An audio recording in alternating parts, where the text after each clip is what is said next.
فرمایا کہ بنی اسرائیل میں ایک شخص تھا جس کا نام کفل تھا، اور وہ بڑا ہی بدکار شخص تھا، اتنا بدکار شخص تھا، اس کی بدکاری کا عالم یہ ہو چکا تھا کہ ہر رات وہ ایک نئی لڑکی اپنے گھر کے اندر لاتا، ہر رات ایک نئی لڑکی اپنے گھر کے اندر لاتا، بدکاری کا بازار اس نے کھول رکھا تھا۔ لیکن ایک دن ایسا آتا ہے کہ اس کی زندگی پلٹتی ہوتی ہے، اس کی زندگی کا سورج نکل آتا ہے۔ وہ کیا دیکھتا ہے کہ ایک عورت خود چل کے اس کے دروازے پہ آ گئی، اور عورت بھی بڑی حسین و جمیل ہے۔ جب اس نے دروازہ کھولا اور کہا کہ میں ہر رات ایک عورت کو لاتا ہوں، آج میں نے دیکھا کہ خود عورت میرے گھر پہ چل کے آئی۔ اسے کیا پتا تھا کہ یہ عورت بڑی نیک اور پرہیزگار ہے، اور میں چند لمحات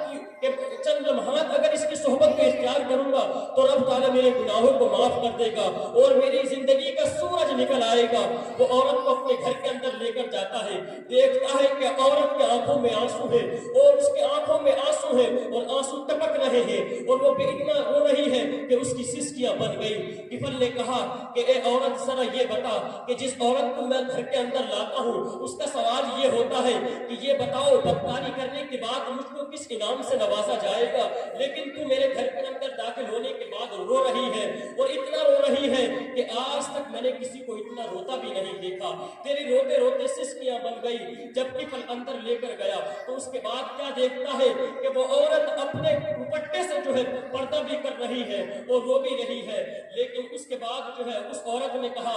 میں آنے کا کوئی میرا خیال تو نہیں تھا، لیکن ایک مجبوری مجھے لے آئی، اور میری مجبوری یہ تھی کہ میرے بچے بھوک سے تڑپ رہے ہیں، اور مجھے معلوم ہے کہ اس لیے کہ تو اس زمانے میں سب سے امیر آدمی ہے، میں نے سوچا اس لیے کہ تیرے دربار پہ آ جاؤں تو کچھ مجھے مل جائے اور اپنے بچوں کی جو بھوک کو مٹا دوں۔ جب اس عورت نے اس کفل نے دیکھا تو عورت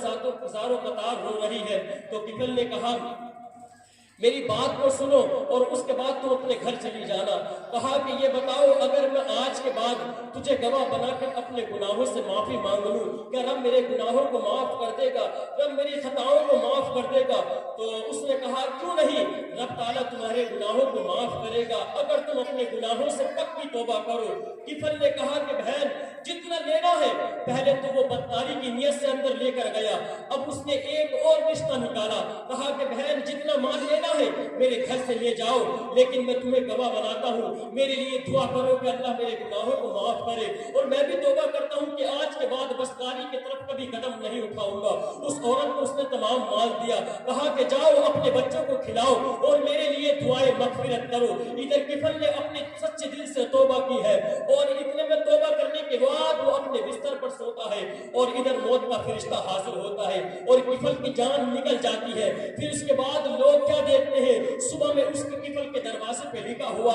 ہوتا ہے کہ اللہ رب العزت نے کفل کے گناہوں کو معاف فرما دیا اور اسے اپنی جنت میں داخل فرما لیا۔ جب لوگوں نے دیکھا کہ کفل تو بڑا ہی گناہگار تھا، بڑا ہی بدکار تھا، لیکن اس کے گناہوں کو رب تعالیٰ نے کیوں معاف کر دیا، اس کے گناہوں کو کیوں درگزر فرما دیا، تو لوگ کیا دیکھتے ہیں کہ ایک آدمی کے خواب میں وہ شخص آتا ہے جس کا نام کفل تھا۔ وہ کہتا ہے کہ رب تعالیٰ نے میری ایک نیکی کو پسند کر لی، وہ نیکی یہ تھی کہ ایک عورت میرے دروازے پر چل کر آئی، میں نے اس کو تمام انعام سے نوازا، اس کے ساتھ کوئی بدفعلی بھی نہیں کی، اس سے دعائیں مغفرت کی، اور میں نے خود بھی دعائیں مغفرت کی، اور جیسے ہی میں نے دعائیں مغفرت کی اس لیے موت کا فرشتہ میرے دروازے پہ آ گیا اور مجھے حکم ملا کہ آج کے بعد تو بدکاری کی طرف قدم نہیں رکھ سکتا، اس لیے کہ تیرے گناہوں کو معاف کر دیا اور ہم اب تجھے اپنے پاس بلا لیتے ہیں۔ تو رب تعالیٰ نے کفل کے گناہوں کو بھی معاف فرما دیا اور پھر جو ہے اس کو جنت کی مہمانی سے بھی نواز دیا۔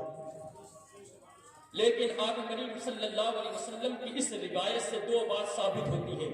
ایک تو یہ بات ثابت ہوتی ہے کہ جب بندہ مومن نیک کی صحبت اختیار کرتا ہے تو اللہ اس کے گناہوں کو معاف فرما دیتا ہے، اور دوسری اس حدیث کے اندر یہ بات ثابت ہوتی ہے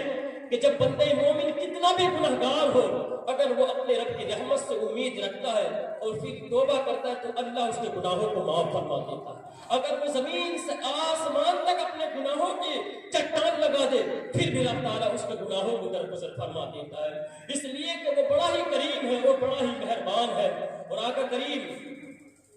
مسند احمد بن حنبل میں ایک حدیث اور آقا کریم صلی اللہ علیہ وسلم نے اپنے صحابہ کو بتائی۔ وہ اس حدیث کے بعد آقا کریم نے فرمایا کہ ایک شخص تھا اور اس نے 99 قتل کیے، اور جس وقت اس نے 99 قتل کر دیے پھر اس نے جو ہے ایک راستے پہ نکلا توبہ کا ارادے سے کہ یار میں بڑا گناہگار ہوں کہ رب تعالیٰ میرے گناہوں کو معاف کرے گا یا نہیں۔ اس امید سے نکلا، راستے میں دیکھا ایک شخص آ رہا ہے اور وہ بڑا ہی نیک شخص آ رہا ہے، بڑا ہی عابد گزار ہے۔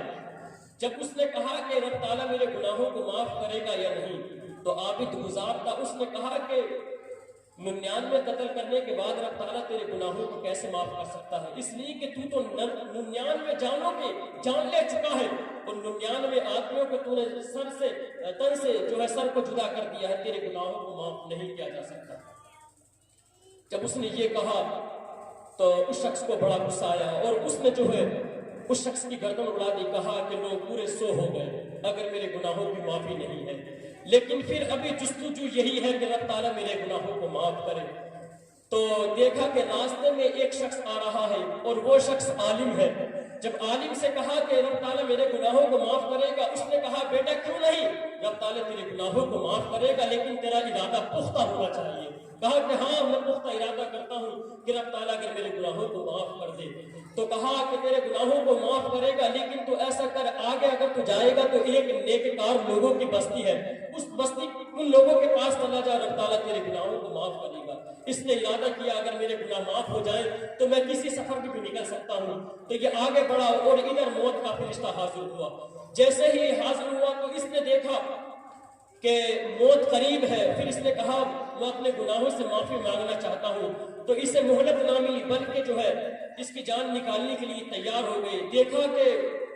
جب اس کی جان نکلنے والی ہے تو اس نے اپنے دونوں ہاتھوں کو اٹھا کے آگے رکھا اور یہ ایسا گرا کہ آگے جو بستی نیکوکاروں تھی ان کی طرف آگے قدم اٹھا کے چھلانگ لگائے۔ دیکھا کہ یہ اس طریقے سے گر گئے، اس کے جو ہاتھ تھے وہ بستیوں کے زیادہ قریب ہو گئے، جو نیکوکار لوگ تھے ان کے زیادہ بستی کے قریب ہوا۔ تو دیکھا کہ ادھر نیکوکار بھی آ چکے ہیں اور جو ادھر عذاب کے فرشتے بھی آ چکے ہیں، رحمت کے فرشتے بھی آ چکے ہیں۔ رحمت کے فرشتے کہہ رہے ہیں کہ ہم جنت کی مہمانی سے اسے نوازیں گے، جنت میں لے کر جائیں گے، اور جو عذاب کے فرشتے سے وہ کہہ رہے تھے کہ ہم اسے جہنم میں لے کر جائیں گے، یہ تو بڑا ہی گناہگار شخص ہے۔ تو وہ نیکوکاروں کی صحبت اختیار کرنے کے لیے جا رہا تھا اور اللہ سے توبہ بھی کر رہا تھا۔ ادھر اللہ نے کہا جھگڑا کرنے کی تمہیں کوئی ضرورت نہیں ہے۔ رب نے کہا کہ جھگڑا کرنے کی کوئی ضرورت نہیں ہے، بلکہ یہ اگر اپنی بستی کے زیادہ قریب ہے تو اسے جہنم میں ڈال دیں گے، اور اگر یہ نیکوکار لوگوں کی بستی کے زیادہ قریب ہے تو پھر اسے جنت میں ڈال دیں گے۔ اور تم زمین کو ناپ لو۔ جب فرشتوں نے